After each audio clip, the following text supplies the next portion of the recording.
지난주에는 우리가 마음대로 되지 않아도 참으로 멋진 일이라고 말씀을 전했습니다. 그런데 그게 이루어지지 않는 게 아니고 하나님의 때에 하나님의 방법으로 이루어졌습니다. 그래서 참 감사한 일이었죠. 오늘 이 말씀은 갑작스럽게 사도행전에서 민수기로 오게 됐는데 사실은 갑작스러운 건 아니고 새벽 설교에서 신명기를 통해서 계속 반복되었던 구절이고, 여러분 아시다시피 신명기는 민수기의 제2의 설교라고 말하는 책입니다. 그래서 민수기와 신명기는 모세의 설교입니다. 그래서 그 부분에서 제가 이 본문을 선택을 하게 됐고, 그리고 특별히 여러 가지 부분에 있어서 고민하게 되면서 우리 성도들에게 어떻게 하면 하나님이 복을 주시길 원하는가, 신명기서와 그리고 민수기에 흐르는 하나님의 뜻이 있다라는 거죠. 그걸 뭐 딱 말해서 이야기하자면 정결함, 거룩함이라고 말할 수 있습니다. 그래서 오늘 그 부분에 있어서 여러분이 깊이 깨닫고 은혜의 시간이 되기를 축복합니다. 예.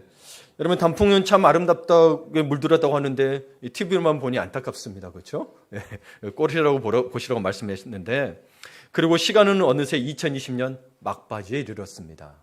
예. 지금은 이제는 2021년을 준비해야 될 때가 됐어요. 예. 그래서 저희 정책개발 하늘빛교회 정책개발위원회도 11월 셋째 주로 그래서 잡아놓고 있죠. 미리. 예. 이제 해야 될, 내년을 준비해야 될 시기여서 그래요. 예. 그리고 그동안 또 코로나가 무려 9개월 가까이 이렇게 되면서 이 팬데믹으로 마치 교회는 코로나 바이러스의 통제에 있는 마치 포로 같았어요. 그렇죠? 뭐 예배를 드리지 못한 것은 아니지만 눈치 보면 예배를 드려야 했고 지침에 따라야 했습니다. 왜 이런 일이 생겼을까? 코로나19 때문일까요? 라고 던져보면 코로나19 때문은 아니라는 거죠. 아니 그러면 그래서 생각을 하게 된 게 뭐죠? 생각해본 게 뭐냐면 교회가 정말 교회다웠는가 라는 생각을 해보면 저는 후자, 교회가 교회답지 못해서 우리가 이 지경에 이르지 않았나, 교회 모습이 코로나 때문은 아니라는 생각이 듭니다. 아무리 돌이켜봐도 물론 코로나 때문에 제한은 둔 건 있지만 교회가 이 지경이 되고, 최근에 어떤 그 목사님하고 통화를 하면서 듣게 됐는데 연세대학교에 있는 연세대 신학대가 있는 거 아시죠? 거기에 있는 그 교목이 교단에 공문을 보냈습니다. 한국 대학이 이제 미전도 종족이 됐다고. 대학생들이 복음화가 2%가 채 안 된다는 거예요. 성교학적으로 2%가 안 되면 미전도 종족입니다. 어느 지역이든. 근데 한국 땅에 우리는 지금 여기서 들고 있죠. 근데 대학생들이 2%가 채 안 된대요. 복음화가. 심각합니다. 예. 그럼 그 원인이 무엇일까를 많이 고민하게 됐는데, 여하튼 그 모든 것들의 그뿐만이 아니고 모든 책임에 있어서 우리는 실제로 교회가 그 역할을 하지 못했다라고 저는 생각을 하는 겁니다. 누구 탓이 아니고 그리스도의 말씀대로 살지 못했다라는 책임을 통감하게 되는데, 여하튼 어떤 이유냐면 그걸 말하자면 교회가 복음이 사라져갔다는 거죠. 교회가 복음이 사라져갔기 때문에 자정하지를 못해요. 깨끗하게 될 수가 없고 오히려 성숙하기보다는 양적인 성장에 치우쳤다는 거죠. 무조건 채우고 보자. 그래서 어떤 현상이 일어나냐면 죄를 죄라고 말을 못하고 죄를 실수라 하고 또 철저한 회개를 말하기보다는 괜찮아 하면서 미움을 키우다 보니까 정결함이 결여되고 거룩함이 사라져갔습니다. 그러니까 어떤 현상이 일어났냐? 교회 내에 세상과 다를 바 없는 그리스도인이 양성되었습니다. 그리스도인이 양성이 됐는데 세상과 똑같다는 거예요. 우리가 믿음이 없어서가 아니에요. 그 세상과 똑같은 사람이 믿음이 없다는 게 아니에요. 예수 그리스도를 구주로 인정을 해요. 그런데 믿음이 없어서가 아니라 거룩하지 못하고 정결하지 못함이 하나님과의 화목을 막았고 또한 하나님의 능력이 없는 것처럼 나타나기 시작했다는 거죠. 그게 신명기서와 민수기를 보니 이야기하고 있는 거예요. 그래서 민수기와 신명기에서는 일관되게 흐르는 하나님의 뜻이 있습니다. 하나님께서는 이스라엘 백성들에게 특별히 육체적으로나 정신적으로 깨끗할 것을 요구하셨습니다. 여러분 신약에서도 보게 되면 바울이 영지주의를 조심하라 그러죠. 영만 깨끗해서는 되는 문제가 아니라는 이야기죠. 육체도 깨끗해야 되는 거예요. 영지주의는 뭐예요? 육은 악하고 영은 선하니까 육은 마음대로 살아야 되고 영만 깨끗하면 돼 그랬거든요. 근데 우리가 교회 내에 그게 있었다는 거죠. 바울 때나 지금 때나. 그리고 이 육체적으로 정신적으로 깨끗할 것은 이것은 이 시대를 살아가는 하나님의 백성인 우리에게도 동일한 여전한 하나님의 뜻이라는 거죠. 하나님께서는 우리에게 값지고 귀한 은혜를 대가 없이 주시고 복을 내려주시지만 우리에게 조그만 위선이 있고 조금이라도 감춰진 죄가 있으면 하나님의 은혜는 막혀버리는 거예요. 하나님의 백성들에게 은혜가 막히는 것이 재앙인 겁니다. 그러니까 나쁜 일이 일어나서 재앙이 아니라 은혜가 막혀버리면 하나님의 백성들은 재앙인 거예요. 제 아무리 모든 축복을 받았다도 은혜가 막혀버리면 거기에 무슨 기쁨이 있겠냐는 거예요. 예수 그리스도의 은혜가 없는데 하나님의 은혜가 없는데 우리가 왜 하나님 믿느냐는 거죠. 그것은 왜 그러냐면 하나님의 은혜가 있어야 세상과 싸울 수 있고 죄와 싸울 수 있고 승리할 수 있는데 이게 은혜가 막혀버리면 세상에서 승리할 힘이 없어요. 죄를 이길 감당할 장사가 없다니까요. 근데 거룩함과 정결함을 대충 이 정도 괜찮아 해버리면서 여러분 그게 교회가 수준이 낮아버려 버렸어요. 세상과 똑같아져 버렸어요. 지금 우리는 은혜의 시대에 살고 있어요. 복음의 시대에 은혜에 살고 있는데 그러면 여러분 은혜가 멈춘 게 아니라면 은혜가 멈춘 게 아니라면 은혜가 막혀 있을 수 있겠죠. 그럼 그 막힌 게 무엇인지를 제거해야 은혜가 뚫릴 거라는 거죠.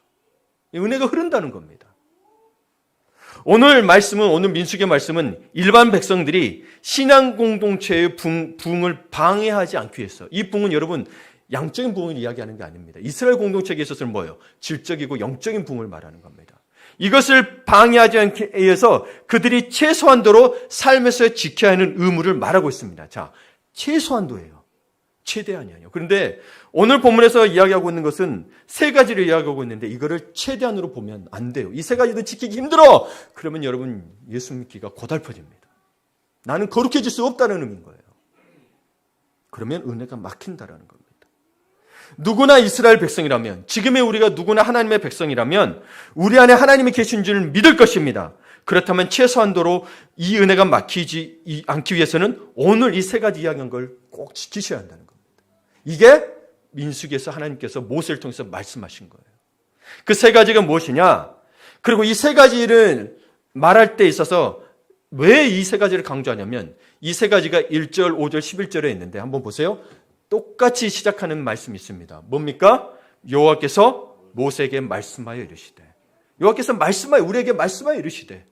그럼 이 세 가지를 누가 이야기한 거예요? 여호와께서 말씀하셨는데 나는 지키고 못 지켜. 그 문제가 아니라는 거예요. 믿음은 하나님 말씀하신 걸 다 지키는 게 믿음입니다. 그 첫 번째가 1절에 신체적인 부정에 대한 것. 두 번째가 5절에 돈에 대한 것.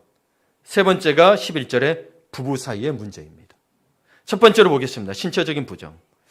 우리의 죄로 인한 것은 물론이고 우리의 부정함으로 인해 하나님의 은혜가 막히면 우리는 완전히 이 영적 전쟁을 해야 되는 이곳에서 공급이 끊어진 부대처럼 꼼짝할 수가 없습니다. 전쟁을 치를 때에 아시겠지만 제일 먼저 공급 부대, 보급 부대를 칩니다. 옛날 전쟁도 보시게 되면 불태운다는 표현을 쓰죠. 그럼 곡식을 다 불태워서 이들이 버티지 못하게 만들어서 패배하게 만드는 겁니다.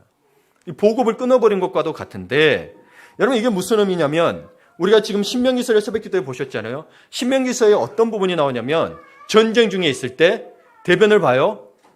여기는 좀 우리가 부끄럽게 말하기는 부분이 두 가지가 나오죠. 몽설에 대한 부분과 대변에 대한 부분이 나오는데 대변에 대한 부분을 이야기할 때 특이한 게 있죠. 뭐예요? 하고 나서 몸을 돌려 덮으라고 돼 있어요. 이건 어떤 의미냐면 이게 자체가 이거를 대변을 보는 게 죄라는 의미가 아니고 하나님이 거룩하시기 때문에 우리를 보호하기 위해서라는 거예요. 그래서 그 더러운 것을 보고 머리에 잔상이 남아있고 하나님을 더럽게 여긴다면 하나님이 그 진중에 계시지 않을 것이고 반드시 너희들은 패배할 것이라고 이야기하고 있는 거예요. 이 거룩함은 여러분 전쟁의 승리함이고 여러분이 축복을 누리느냐 안 누리느냐의 결과에 달려 있습니다.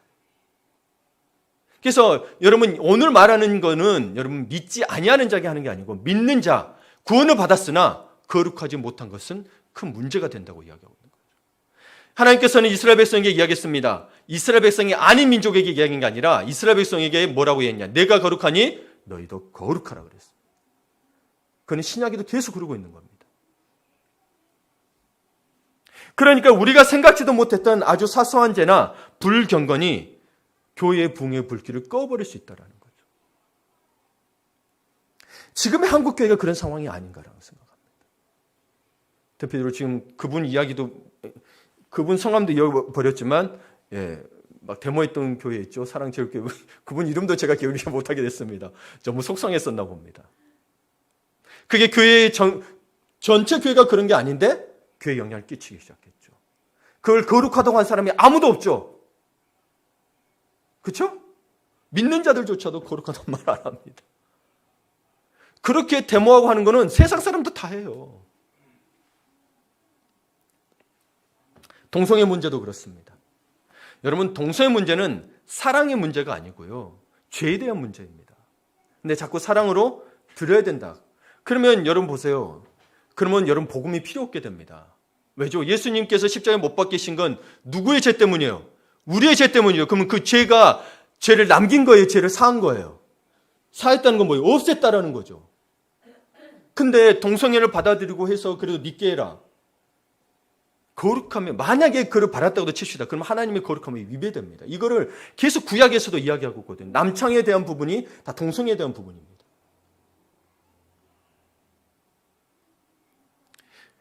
그리고 건강가족법도 마찬가지죠. 가족의 개념을 깨트려서 동성애도 가정이 될 수 있도록 만들면 여러분 가정의 분류도 합당하게 됩니다. 한번 생각해 보세요. 여러분 동성애가 만약에 그게 가정으로 인정이 됐다. 그럼 이들의 부부가 합법적인 부부가 됐다. 그럼 간통과 간우의 기준은 어떻게 해야 되죠? 그리고 어떻게 그리고 증명하죠? 그럼 여러분 그게 통과가 되면 여러분 부부간에 남자건 여자건 불륜해도 상관이 없고요. 그러게 되면 동물과 혹은 여러분 동물은 그렇다 치십니다. 여러분의 사랑하는 손자 손녀들 소성애자들이 범했을 때 어떻게 할 거냐고요. 그것도 그러면 인정이 돼야 된다는 거예요. 무시무시한 거예요. 그게 그냥 하나만 통과되는 게 아니에요. 인권이라는 것 자체로 인간의 거룩함과 정결함을 사라져버리게 하는 순간 인간 사회질서는 파괴되는 거예요. 그래서 제가 이렇게 정말 웬만하면 법정과 이야기 안 하는데 제가 이렇게 통과하면서 이야기하는 거예요. 여러분에게. 만약 이 법이 통과되더라도 저는 할 거예요. 잡혀가더라도. 여러분 살아야 되니까. 그래서 동성애자가 교회에 오려면 하나님 예수님이 믿는다고 하면 동성애를 끊고 해야 믿는 거죠. 끊지 않고 믿는다고 하는 것은 그는 하나님 믿는 게 아니라는 이야기인 거예요. 예수님이 십자가에 못 박히신 것은 죄를 멸하시기 위해서 한 거지 죄를 받아들이면서 한 게 아니라니까요. 근데 죄를 갖다가 자꾸 겸유하게 죄가 아니라고 만들어버리고 있다. 여러분의 가정을 깨기 시작합니다. 기도하셔야 돼요. 그래서 아침마다 기도하는 거예요. 새벽마다 기도하는 거예요. 그건 여러분만의 문제가 아니고 여러분의 다음 세대, 여러분 손자 손녀들이 범해지지 않기 위해서란 말인 거예요. 여러분. 쉽게 생각할 문제가 아니에요. 그게 다 용납이. 그러면 봐보세요. 그렇게 인정이 되면 그렇게 하는 사람들 다 자기도 뭐가 잘못이냐 인정해달라. 나오겠어요? 안 나오겠어요?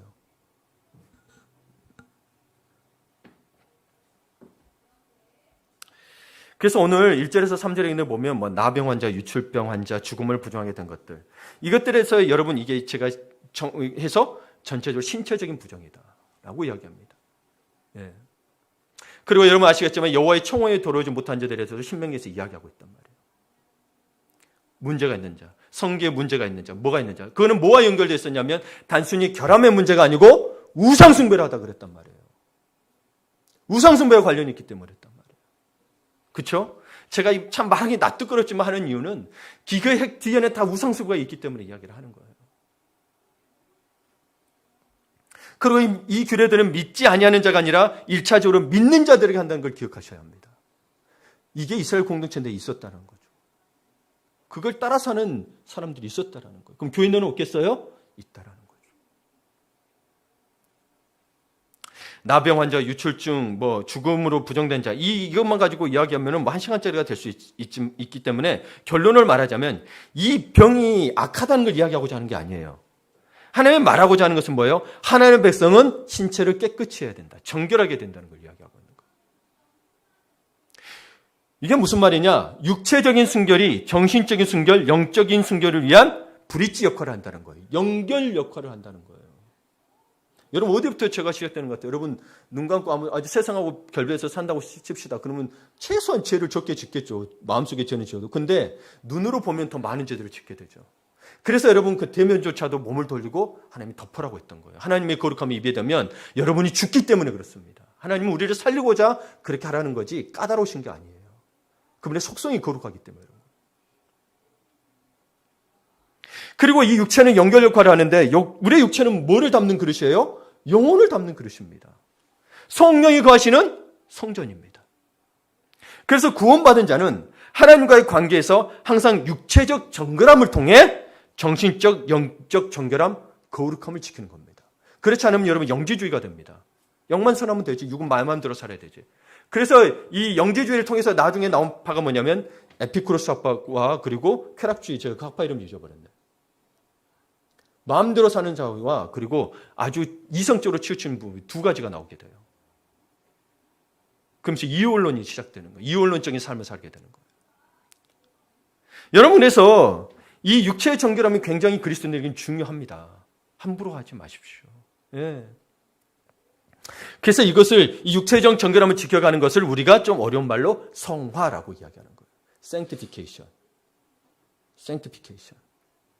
이 성화는 어떻게 이루어지느냐? 먼저 여러분은 모르실 수 있지만 하나님이 먼저 선택하셨습니다. 그리고 여러분을 부르셨습니다. 그리고 여러분은 믿고 거듭났습니다. 그리고 내가 예수를 믿었더니 그럼 내 죄를 다 고백해야 되는가? 회심했습니다. 이게 순간에 일어나는 건데요. 이것들이 성화의 시작입니다. 성화는 하나 딱 내가 이렇게 살면 돼. 이때만 살면 돼. 이게 아니고요. 성화는 여러분 하나님 앞에 갈 때까지 하는 것들이 성화입니다. 예.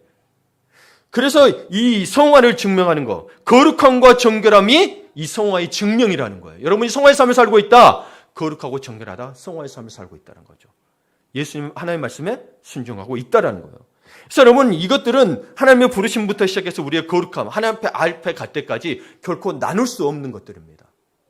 성화의 과정 속에 들어있는 겁니다. 성화는 말 그대로 거룩하여진다는 의미인 거예요. 거룩하여진다는 의미인 거예요. 하나님이 부르신 사람은 성령으로 거듭나게 되고 회개하며 예수님을 믿고 믿음이 자라납니다. 믿음이 자라나면서 말씀과 기도로 거룩해집니다. 그래서 여러분 내가 믿음이 있다고 하는데 말씀과 기도를 하지 않는다. 그러면 여러분 아직 절반 신앙이라고 보시면 됩니다. 온전해질 수가 없어요. 말씀과 기도를 하셔야 되고 여러분 그래서 저희 교회는 팀미니스트를 통해서 새가족반부터 시작해서 하고 있다라는 거예요. 이 과정이 우선이 안 되면 우리 하나님이 우선이 안 되고 있기 때문에 믿음은 언제든지 여러분 믿음은 무너질 수 있는 게 된다라는 거예요. 증명할 길이 없잖아요. 여러분 믿음을. 믿음의 내용도 없고 믿음의 대상도 없는데 어떻게 내가 교회만 다닌다라고 믿음을 할 수 있겠냐라는 거예요.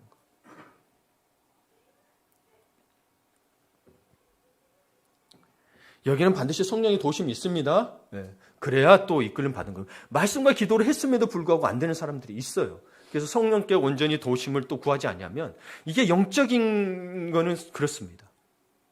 단순히 우리가 육체적인 노동에 의한 것이 아니기 때문에. 성화될 때에, 여러분이 성화될 때에 죄의 권세가 파괴되고 정욕을 이기게 되고 거룩한 생활을 하게 되는 겁니다. 그래서 성화는 온전함을 향하여 계속해서 노력하고 나가는 것인 거죠. 예. 그래서 그리스도인이라도 스스로 나쁜 일을 하지 않고 착한 일을 한다고 해서 거룩해지는 게 아닙니다. 착한 일을 한다고 생각하고 거룩하게 생각하는 사람이 있는데 그게 아니에요. 말씀이 육신이 되어 임하신 예수 그리스도의 은혜가 다시 우리에게 말씀으로 우리 삶에 임하고, 말씀을 순종하게 되겠죠? 이걸 성육신, 말씀의 성육화라고 하고, 그리고 하나님의 친밀한 교제가 있는 기도의 삶을 통해서 거룩해지는 것입니다. 그래서 그 거룩해짐이 악한 일을 멀리하게 되는 거예요. 여러분, 내가 죄를 안 짓는다고 해서 거룩한 게 아니라니까요. 거룩하여 짐이 악한 일을 멀리하게 되는데, 왜냐하면 거룩한의 원어적 의미 하기오스가 구별됨이에요. 죄를 안 짓는다 그 뜻이 아니고 구별되는 건 뭐예요? 내가 죄에 속하지 않았고 세상에 속하지 않았고 누구에게 속했다? 하나님께 속하여 구별되었다. 그러니까 죄를 이길 수 있는 거예요. 내가 죄를 안 져서 죄를 이기는 게 아니고. 이제 여러분께서 지금 나는 죄를 안 짓고 있다, 그래서 거룩하다, 아니에요. 내가 하나님께 속하였느냐? 하나님께 속하였느냐? 이건 스스로 물으셔야 되는 거예요.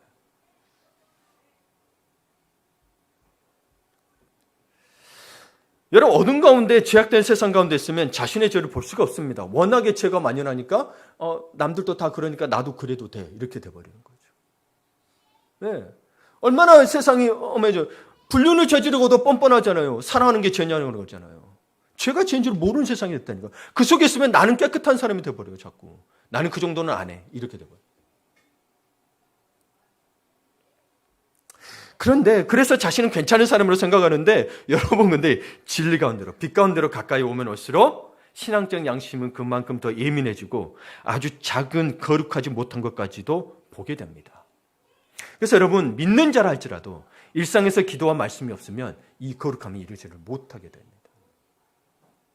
그래서 다윗의 시편을 보게 되면 다시 그렇게까지 되니까 어떤 죄까지 고백한 줄 아세요? 내가 엄마 뱃속에 잉태된 것까지 죄라고요. 왜냐하면 부모의 정욕 위에서 자기가 임신했다라고, 태어났다고 생각이니까. 물론 그거에 대해서는 여러분, 그게 죄라는 의미가 아니에요. 그 정도까지 자신의 하나님 앞에서 거룩함에서 고백하게 된다는 거예요. 우리는 그런 삶을 살고 있냐는 거예요. 하나님이 요구하신 바는 그렇다라는 거예요. 우리에게 복을 주시고 우리가 복을 누리는 삶에 있어서 이 거룩함과 정결함이 빠지고 여러분 마음대로 돈이 있으니 마음대로 살겠다는 게 여러분 누리는 게 아니라니까요. 여러분의 영혼은 망가지고 있는 거예요. 여러분의 영혼은 망가지고 있는 거예요. 우리 부모님들이 그렇게 자녀들에게 신앙을 가르쳤잖아요. 주일날 교회 가지 말고, 저희 세대가 그랬습니다. 학력고사 세대. 가지 말고 학원 가서 공부해. 대학 가야 되니까. 교회보다 대학이 더 중요했어요. 그러니 그렇게 배운 우리 세대의 애들이 이제 40대, 50대 애들이 이제 낳은 자녀들이 지금 대학생이 되고 그러잖아요. 2%래. 2%가 채 안 된대. 이렇게 됐다니까요. 그러니까 여러분, 하나님 나라를 구한다고 하면서도 뭘 구했던 거예요? 우선 먹고 살고 보자. 우선 부자 되고 보자. 누구의 탓이라고 이야기하자는 게 아니에요. 교회 탓이에요. 목회자도 그걸 가르치지 못했고 그 단호히 하지 못한 책임도 있어요. 네. 그렇잖아요. 말씀하는 그걸 제대로 봤으면 선지자처럼 에레미야처럼 목구에 칼이 들어와도 해야 되는데 못한 거잖아요. 그렇죠? 부끄럽습니다. 저도 목회자로서. 네. 그래서 광야 시대에 이스라엘을 정결케 하고 부흥의 불이 꺼지지 않게 하는 것은 말씀과 기도였다는 거죠. 예배의 삶이었다는 거예요. 예. 말씀을 듣고 순종하면 하나님을 믿고 따르는 거룩함으로 드러났고, 기도는 죄의 고백과 하나님과의 친밀한 교제를 함으로써 기도의 거룩함의 능력이 드러나는 거예요, 여러분. 내가 거룩하게 되는 게 사실은 기도의 능력인 거예요. 하나님과 친밀해졌다는 거예요. 내 기도가 뭐 했더니 다 잘 되고 이게 기도의 능력이 아니라니까요. 그거는 기도 안 해도 돼요. 이 모든 것을 더하시리라. 바오스 세상 사람도 안 믿는데도 되잖아요. 근데 우리는 더 특별하게 하나님의 은혜를 부어달라고 거룩하게 할 수 있도록 기도하는 거죠. 그래서 이 거룩함이 사실 기도의 핵심적인 열쇠라고, 응답의 열쇠라고 보셔야 되는 거예요. 근데 이런 부분은 다 빼버리고 무조건 응답으로만 갔단 말이에요. 부르짖어! 되도록 부르짖어! 그럼 하나님의 거룩함은 그래서 사라져버렸죠. 그러면서 교회의 거룩함도 소멸되기 시작했죠. 그러니 교회가 세상과 뭐가 다르냐는 거예요. 거기 세상 사람들이 암자들 비판하는데 뭐라고 답변할 길이 없는 거예요. 그렇잖아요. 그들이 생각하는 교회도 거룩해야 되거든요.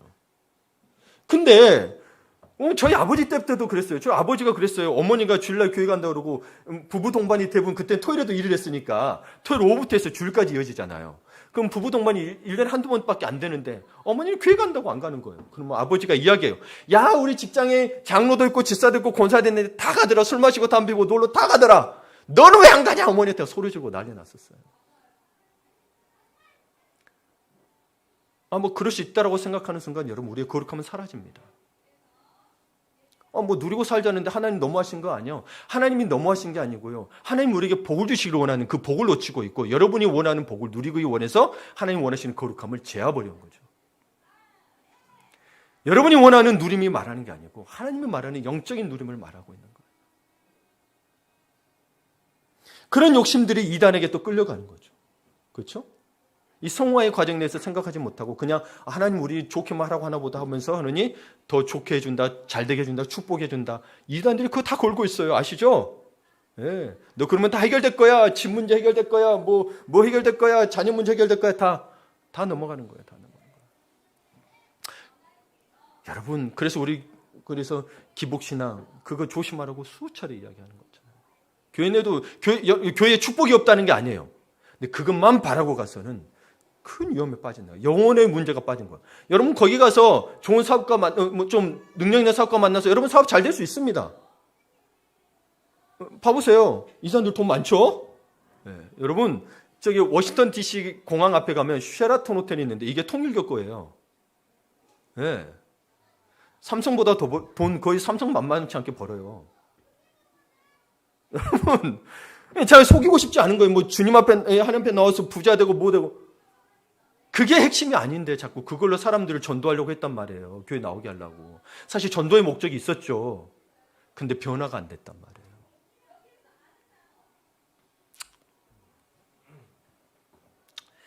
교회의 가치는 항상 거룩함을 유지함에 있습니다. 세상이 더럽고 악하기 때문입니다. 그리고 그 거룩함은 말씀과 기도로 이루어져 갑니다. 그러므로 성숙과 교회의 성숙과 영적 양적인 부흥도 기도와 말씀으로 이루어져 가야 합니다. 그냥 막 잘 된다 와라 이렇게 해서 와라 이거는 하나님 원하시는 부흥이 아니라는 거예요. 그럴 것 같았으면 이스라엘 민족 포로도 안 보내고 더 부어줘 버리지 왜 안 부어줬겠어요. 하나님의 선택된 백성인데.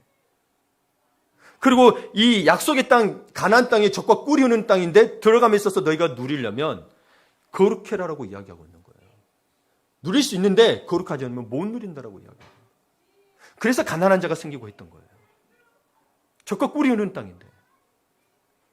그러니 또 우상숭배를 했던 것이고. 그게 나중에는 그게 연결되면서 뭐예요? 나중에는 포로까지, 바벨론 포로까지 가게 돼요. 결국 신자는 이 세상을 이길 힘은 성화를 향한 삶에 있다는 것을 깨달아야 합니다. 그 성화의 삶이 뭐예요? 육체부터 시작해야 된다는 거예요. 그래서 여러분, 특별히 이 시대는 미디어의 공격이 어마어마합니다. 하나님께서 왜 이 비대면을 만들었는가 봤을 때 여러분 이 미디어 시장이 어마어마해진 거 알죠? 저 어릴 때는 여러분 아시죠? 벤치로 TV 돌렸는데 TV 많이 나와요. 3개예요, 채널. 지금 몇 개예요? 수천 개예요, 수만 개예요. 인터넷까지 채널. 근데 왜 그럴까요? 소비자가 있으니까 그렇죠. 그럼 그 속에 여러분은 아니에요? 저와 여러분도 속해 있다라는 거죠. 자극적이고 더 우리의 생각을 자극적이고 상상력을 자극하는 것들을 따라갔죠. 그러다 보니 돈이 되기 위해서 그것들을 다 하게 됐다는 거죠. 자극되지 않으면 안 보거든요. 돈이 안 되거든요.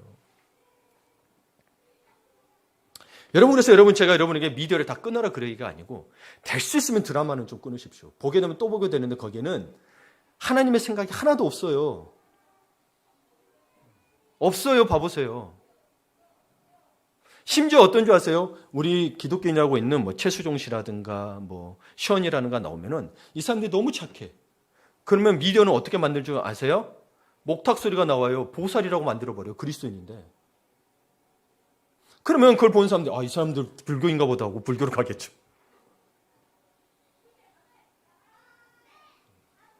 참 우리는 그러면서 하나님께서 이 비대면을 통해서 자꾸 거룩한 예배의 자리로 교회 내에서 이렇게 하는 것들을 새벽 기도도 줌과 대면을 다 같이 하고 있어요. 비대면은.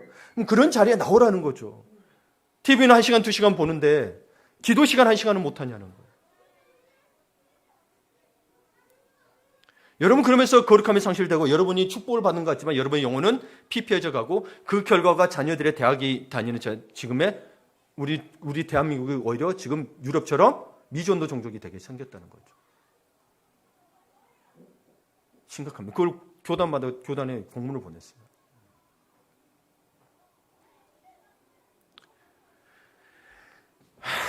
참 마음이 아픕니다. 여러분을 탓하고 싶은 건 아니에요. 교회가 그랬다는 거예요. 우리가 다 교회예요. 저도 책임 있고 여러분도 책임이 있는 거예요. 다. 그래서 여러분 다시 한번 거룩함을 회복합시다. 예, 성화를 향한 삶을 살아야 합니다. 성화를 향한 삶을 살아야 됩니다. 이 두 번째로 볼 건 경제적인 부정입니다. 경제적인 부정이 옛날에는 오늘날 같이 경제활동이 빈번하지 않아서 비교적 경제적인 부정은 그렇게 심각하지 않았는데 그러나 오늘날은 이것이 굉장히 복잡하고 심각합니다. 뭐 대부업체 했냐, 뭐 은행에 했냐, 은행도 뭐죠? 탑 클래스가 있고 또 뭐 중간 클래스가 있고 또 어떤 사람에게 했냐, 어느 지역에서 했냐. 복잡해요. 저는 하나도 모르겠습니다. 너무너무 복잡해. 너무너무 복잡해. 근데 이 부분에서 이야기하는 거는 사실 이 부분이 그 당시에도 돈을 빌리고 갚고 하는 이런 행동들이 있었다는 거예요. 근데 이거에 대해서 여러분 전체적으로 우리가 좀 볼 때 우리 신앙의 문제를 또 봐야 될 게 있는 게 뭐냐면 우리는 되게 신앙이라고 생각할 때 마음의 문제라고 생각합니다. 그래서 남에게 잘못했을 때에도 내가 마음으로 미안하다고 생각하고 하나님께 죄송합니다. 앞으로 안 하겠습니다. 라고 하면 충분하겠다고 생각합니다. 그런데 여러분 사실 중세시대에 종교개혁이 일어나게 된 원인 중에 바로 이 회개 문제가 들어있었습니다. 종교개혁이 발발이 됐던 것들, 마르틴 루터가 했던 종교개혁. 그 당시 카톨릭에서는 죄를 지었을 때 참회를 해야 한다고 가르쳤어요. 근데 이 참회가 뭐냐면 자기가 지은 죄에 대해서 슬퍼하는 거예요. 울면서 괴로워하는 거예요. 근데 혼자 울고 혼자 괴로워하고 혼자 하나님께 미안해하면서 넘어가 버리는 거예요. 그러다가 당시에 마르틴 루터가 성경을 연구하다 보니까 회개는 마음만으로 미안한 것만이 아니었고요. 메타노이아. 회개가 헬라로 메타노이아거든요. 이게 이렇게 턴한다는 거예요. 삶을 바꾸는 것이고 태도를 바꾸는 것이었습니다. 예를 들면 어떤 사람이 부정한 관계에 빠졌다고 합시다. 그런데 그 부정한 사람과 교회에 가서 죄를 용서해야 되려고 열심히 기도했어요. 하지만 기도했다고 해서 그 죄가 없어지는 것이 아니라는 것입니다. 잘못된 사람과 헤어지고 긍정적으로 보상할 것이 있으면 보상하고 회복할 것은 회복하는 것이 회개라는 거죠. 여러분 어떤 분들은 그래요. 많은 눈물을 흘리면서 그동안 죄로 인하여 괴로워했다는 거예요. 자기는 이만큼 정신적 고통을 받았기 때문에 이미 죄를 다 용서받았다고 말하는데 그게 아니라고 이야기하고 있는 오늘 본문에서는. 여러분 자기가 그렇게 고통스럽게 했으면 뭐하냐는 거예요. 나는 돈을 못 받아서 아직도 망가지고 있는데. 여러분 최근에 연인들 보죠. 마닷이라고 있죠. 그 부모님이 과거에 돈을 갖고 날랐단 말이에요. 그래서 뉴질랜드 호주에 가서 장사도 했단 말이에요. 근데 이 아들이 연예인이다 보니까 드러나게 됐어요. 화면에 나오면서 그때 사람들이 지금 10년인가 20년 지났나? 몇 년 지났어요? 제가 정확히 모르겠어요. 20년 지났죠. 이 사람들은 망가진 삶을 살고 있는 거예요. 용서할 수 없는 거예요. 그래서 난리가 났잖아요. 그 사람들 지금 구속됐잖아요. 자기들은 과거에 정말 속죄하며 살았다는 거예요. 근데 그걸 빌렸던 사람, 믿고 빌렸던 사람들은 뭐냐는 거예요. 그 사람들은 용서가 된 게 아닌데. 용서 필요 없다는 거예요. 나는 돈을 받아야겠다는 거죠. 그래 용서가 되는 건데.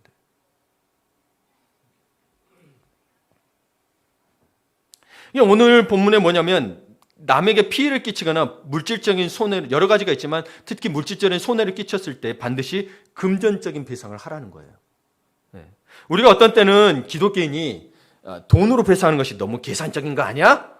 라고 생각할 수 있는데 여러분 그렇게 속아 넘어가지 마세요. 돈이라고 하는 거, 돈의 속성은 원래 계산하고 그렇게 쓰라는 거 있는 거예요. 돈이 우리를 거룩하게 해요? 아니에요. 돈은 계산하라고 있는 거예요. 봐보세요. 어디다 쓸 거예요, 돈은? 그래서 돈으로 안 나누고 다르게 쓰려면 황금으로 모아놓잖아요. 물론 같은 기능이긴 해요. 그렇죠? 뭐 쓰라고 있는 거예요. 못 써놓으면 여러분 그냥 다음 사람이 쓴 거예요. 여러분 말고. 여러분 열심히 뻣뻣하게 벌었지만. 그렇죠? 교회 내에서도 그래서 제가 재직회 세미나 하게 되면 이야기하죠. 절대 동거래 하지 말라. 물론 성경에서 돈을 꾸어주면 이자를 갚지 말라 꾸어주는 것들이 있지만 교회 내에서 그렇게 봐고 꾸어주고 했더니 90.99999% 좋은 일이 하나도 없어요. 빌린 사람은 반드시 안 갚으려고 그러고 뭐 나중에 갚은 사람도 있겠죠. 근데 갚을 때까지 빌려준 사람은 속이 타는 거고 신앙이 성숙이 안 돼요. 그것 때문에 소홀히 하느라고. 아예 내가 배포가 커서 안 받겠다면 몰라. 안 되는 거예요. 안 되는 거예요.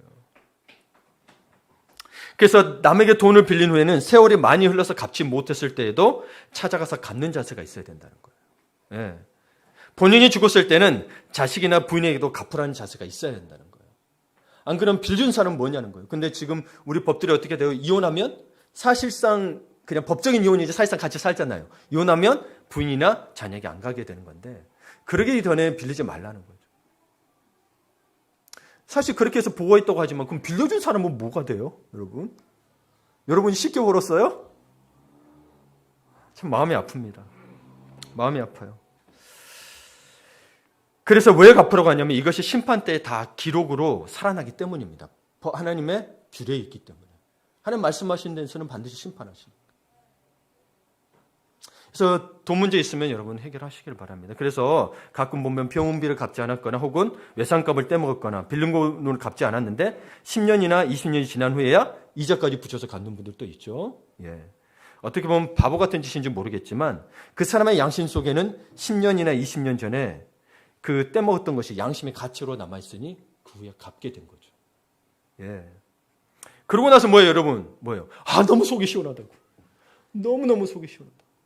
왜 본인도 빌려줘봤으면 그 마음을 알 거 아니에요. 예, 사실 우리는 약간의 금전적인 손해를 보기 싫어서 거짓말 할 때가 있습니다.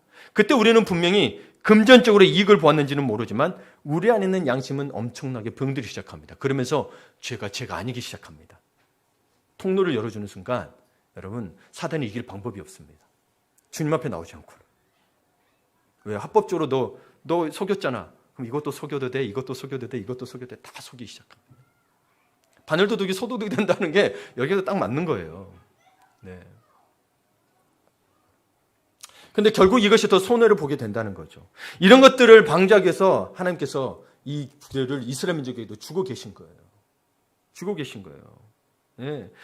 그래서 특별히 여러분이 한 가지 말을 거니 우리 새벽 기도하면서 신명기서 23장 4절에서 보면 하나님께 소원한 것은 갚기를 더디하지 말라 그랬어요. 하나님께 소원한 것은.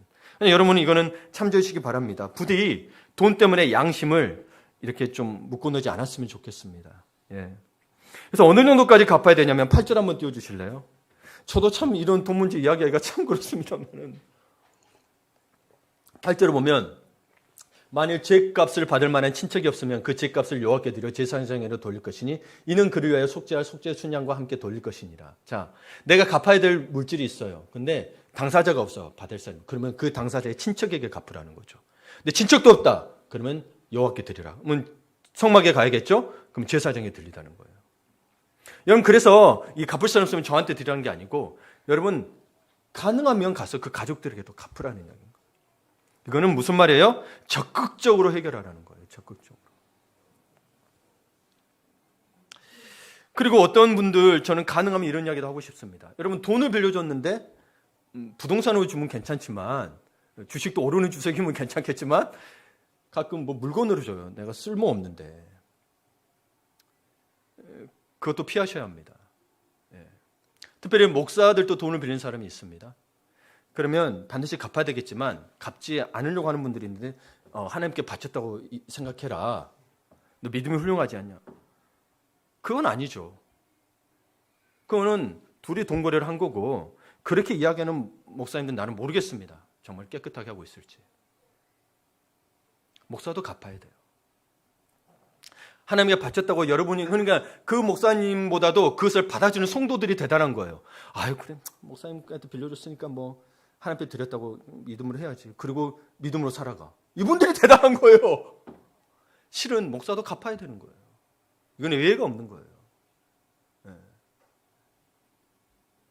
19세기 미국의 영적 대각성 때에 그 예일대 명문주의 예일대의 부흥이 일어났습니다. 그때 도서관에서 그동안 예일대도 사실 신학 때부터 시작됐거든요. 신학교부터. 근데 그때 도서관에서 그동안 학생들이 돌려주지 않았던 책들이 엄청나게 돌아왔다는 일화가 있습니다. 여러분, 이 부흥이라는 건, 영적인 부흥이라는 건, 그래서 여러분 사실 이런 문제들부터, 육체적인 이런 삶 속에 있는 모든 문제들부터 해결이 돼야 되는 거예요. 우리나라도 평양 대붕도 뭐예요? 자기 죄부터 고백했거든요. 네. 내가 누구 돈 떼먹었다고. 그것부터 시작했거든요. 우리가 남의 것을 굳이 가져야 할 이유가 없는 것은 결국 하나님께서 우리에게 수십 배, 수백 배로 축복해 주시기 때문입니다. 여러분, 제가 정죄하고자 하는 게 아니에요. 지금이라도 끊으시면 되고 앞으로 또 시간을 두고라도 하여튼 고민하시고 끊으시면 돼요. 왜 그러냐면 하나님이 주시고자 하는 복을 받으라고. 안 그러면 이 복을 못 누리니까. 예. 하나님 우리에게 넘치도록 채워주는 분이신데, 그런데 잠시 어려울 때를 참지 못해서 죄를 지어서 더 큰 거를 놓치게 된다는 거죠. 저는 이 놓치는 게 안타깝다는 거죠. 제가 죄에 대해서 정죄할 건 없어요. 저도 깨끗한 사람이 아니니까. 단지 이 복을 같이 누렸으면 좋겠다. 여러분이 하나님이 주시고자 하는 거, 가나안의 젖과 꿀이 흐르는 땅인데 흐르는 땅이라고 있어요. 똑같이 들어갔는데 이 거룩하심 때문에 못 누리는 거예요. 자, 세 번째로 부부 사이의 문제입니다. 이 부부 사이의 문제는 여러분, 여기에 나오는 그 15절을 보게 되면 의심의 소재라고 나옵니다. 그럼 의심의 소재라고 해도 됩니다. 왜냐하면 이 의심의 소재는 딱 부부 사이에 문제 있을 때만 하는 드리는 소재이기 때문입니다. 제사이기 때문입니다. 의심의 소재. 여러분, 성경 보면서 이거 있었는 줄은 알았어요? 제 아내가 그러더라고. 여보, 나 이 의심의 소재가 있는 줄은 몰랐어. 그러더라고. 봤었겠죠. 근데 우리가 그냥 넘어갔겠죠. 예. 사실 이런 부분도, 부부의 문제들은 민망하게 하기 때문에 드러내놓고 이야기가 어려운 부분입니다. 그럼에도 의심이 있을 때 어떻게 해야 하는 거냐는 거예요. 의심이 있을 때. 그래서 여러분 이 11절에서 14절, 그리고 여러분 되시면 15절에서 32절까지 다 읽어보세요. 다 읽어보세요. 먼저 여러분 11절 14절까지 읽었으니까 제가 본문을 읽지 않고 좀 읽었다고 생각하고 이야기를 할게요. 먼저 여러분이 읽었다고 생각하고 이야기할 부분에 하고 싶은 것은 셰익스피어의 작품 중에 겨울 이야기라는 작품이 있습니다. 혹시 읽어보신 분 계신가요? 겨울 이야기? 이 겨울 이야기라는 작품의 내용이 뭐냐면 두 나라의 왕이 어렸을 때부터 참으로 친한 친구였어요. 그런데 둘 다 왕이 됐어요. 왕이 돼가지고 한쪽의 왕이 이 한쪽 친구 왕을 찾아와서 잘 지냈습니다. 그러게 몇 달을 지낸 후에 찾아왔던 친구 왕이 이제는 자기 나라로 꼭 왕이니까 또 비울 수도 없잖아요. 그러니까 꼭 가야 한다고 계속 고집을 부렸습니다. 그러자 그 친구가 조금만 더 있다 갔으면 하는 바람에 이 친구 왕에게 자기 부인이 좀 가서 조금만 더 머물러 달라고 이야기해 달라고 부탁을 했어요. 왕비에게. 그러자 왕비가 남편 친구에게 찾아가서 꼭 남아 달라고 간곡히 부탁하니까 이제 이 친구가 마음이 바뀌어 가지고 남게 되었습니다. 여기서 갑자기 왕이 얼굴이 그냥 벌개집니다. 속된 말로 꼭지가 돌아버립니다. 자기가 잡을 때는 간다고 고집을 부리더니 왕비가 부탁하니까 서슴지 않고 남겠다고 하는 거예요. 우엄해, 이게 무슨 상황이야? 이게 무슨 시츄에이션이야? 그러면서 질투심에 눈이 어두워져 둘을 의심합니다. 그래서 자기 충신에게 친구 왕을 독약의 음식에 넣어서 독살하라고 이야기하는 거예요. 그런데 이 충신이 이 사실을 친구 왕에게 알고 같이 탈출했습니다. 여기에 또 왕이 그냥 분노가 터집니다. 왕은 왕비를 간음했다고 재판을 해서 감옥에 넣어버립니다. 왕은 임신 상태였거든요. 왕비가. 왕이 아니고 왕비가. 그리고 이 왕비가 감옥에서 딸을 낳았는데 이 왕이 자기 딸이 아니라고 먼데 가서 죽게 버리라고 이야기합니다. 이 결론을 이야기하자면, 하지만 그 딸이 죽지 않고 살아 돌아옴으로써 모든 의심이 다 풀리고 죽은 줄 알았던 왕비도 살아서 만나게 됩니다. 여러분, 해피엔드니까 좋아할 게 아니고 이 과정이 피말리는 거 아니에요, 여러분? 이 과정이 피말리는 거예요. 피말리는 거예요. 예. 우리나라 같은 경우에는 남자들의 직장 생활과 가정이 분리되어 있기 때문에 엉뚱한 생각이 들어서 가정을 파탄에 빠뜨리고 이혼을 당하는 경우들이 많이 일어나고 있습니다. 지금 미국도 특히 코로나 때문에 더 많이 일어나고 있다고 합니다. 그래서 어떤 분은 부정을 행하면 재산을 다 빼앗기도록 법을 개정해야 바람 피우는 것을 두려워할 것이라고 이야기하는 분도 계세요. 그래도 돈이 있어야 되나 봐요. 그렇죠? 여러분, 하나님께서는 이스라엘 안에서 혼인의 순결, 즉 결혼 생활을 굉장히 중요하게 여기고 강조하셨습니다. 결혼 생활을. 결혼 전보다도 사실은. 예. 왜냐하면 남녀의 사랑에 하나님의 형상이 있기 때문입니다.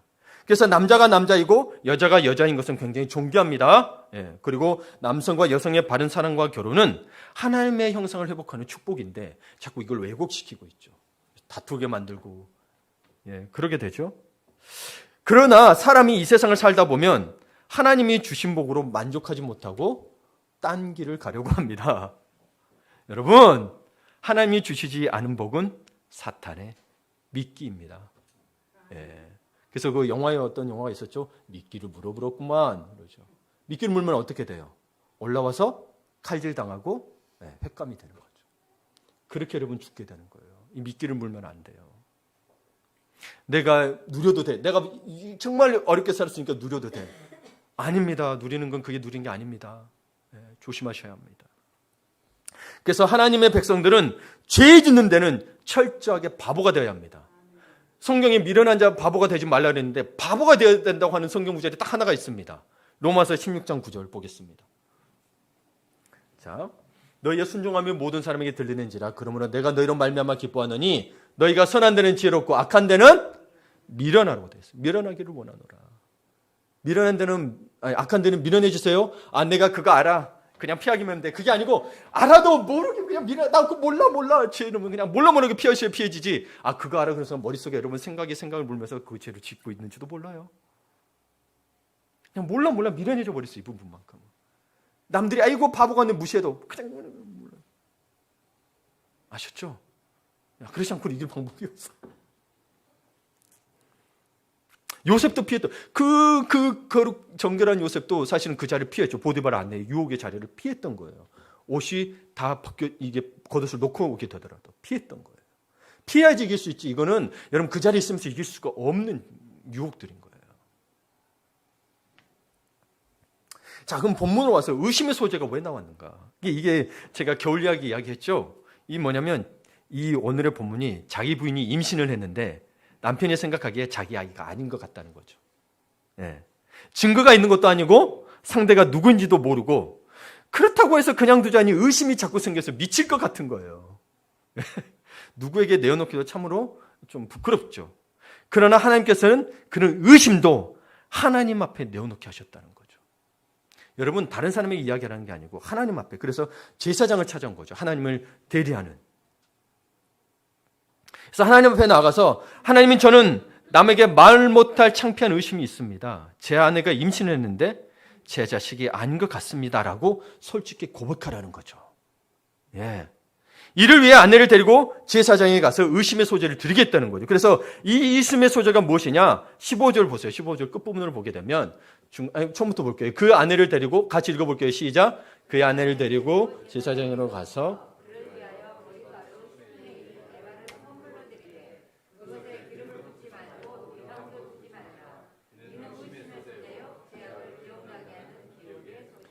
예, 이 소제라는 거는 grain offering으로 곡식을 드리는 제사를 소제라고 합니다. 근데 다른 그 제사의 소제를 보면은 뭐 기름도 붓기도 하고 유향도 드는데 여기는 아무것도 하지 말고 곡식만 드리라는 거예요. 예, 왜요?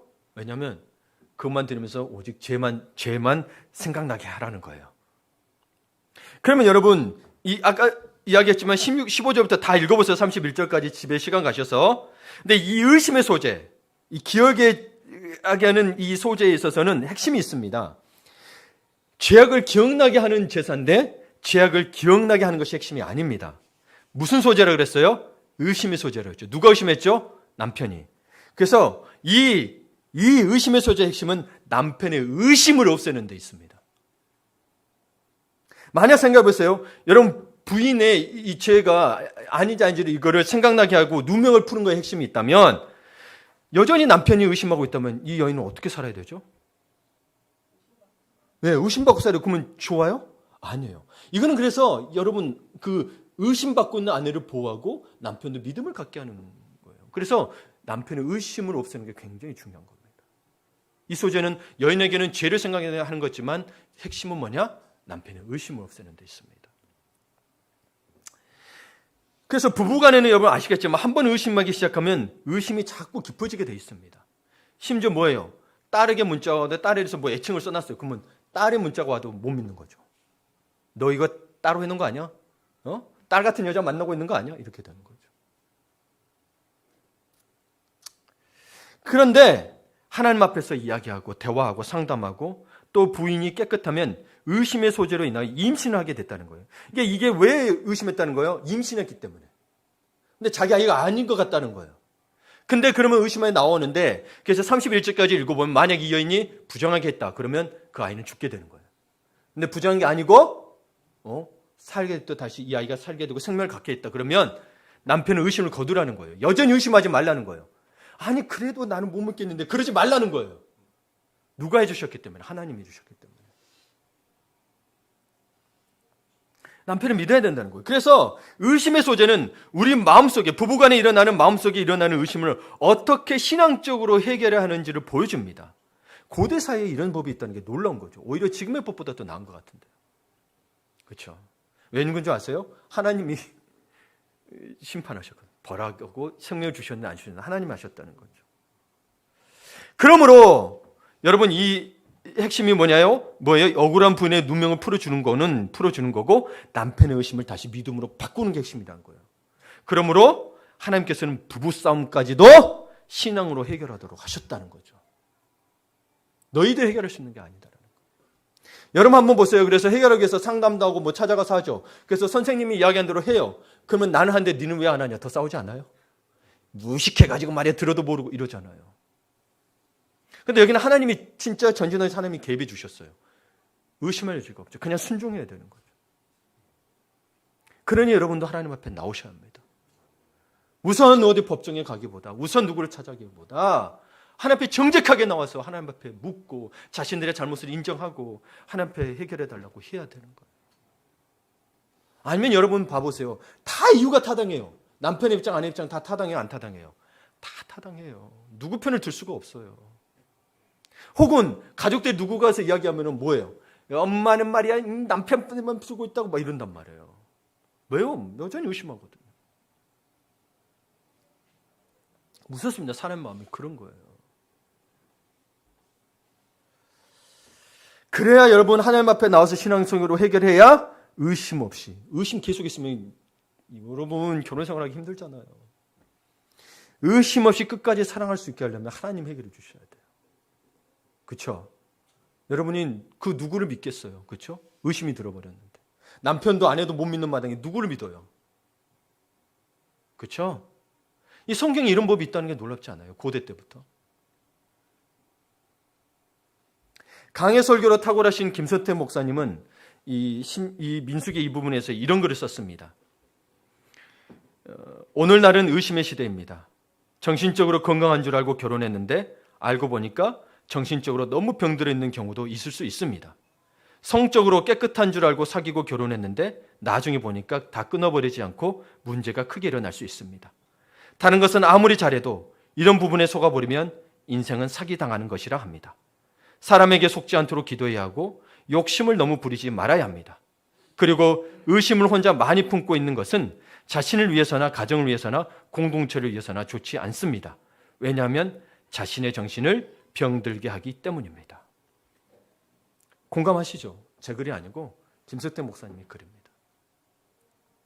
우리 어떻게 해야 될까요? 여러분 교회에 이런 문제가 없는 게 아니에요. 교회도 있어요. 왜요? 세상과 같아졌거든요. 그렇죠? 예. 그래서 여러분 문제 때문에 아파하고 눈물 흘릴 일이 많은 시대입니다. 그 아픔의 눈물이 헛되지 않도록 하나님께 나와 부르짖어 기도하시기를 바랍니다. 눈물로 씨를 뿌리는 자가 기쁨으로 단을 거두리라고 했습니다. 눈물을 헛되게 뿌리지 마시길 바랍니다. 예. 말씀을 마무리 짓습니다. 예. 로먼 라이트는 자신해져서 여러분 날샘의 큐티에 나와 있어요. 예. 자신해져서 사랑의 열쇠에서 이렇게 말합니다. 결혼이 유지되는 것은 당신과 배우자가 잘했기 때문이 아니라 하나님의 은혜 덕분입니다. 결혼이 유지되는 것은 당신과 배우자가 잘했기 때문이 아니라 하나님의 은혜 덕분입니다. 여러분은 어떻게 생각하시나요?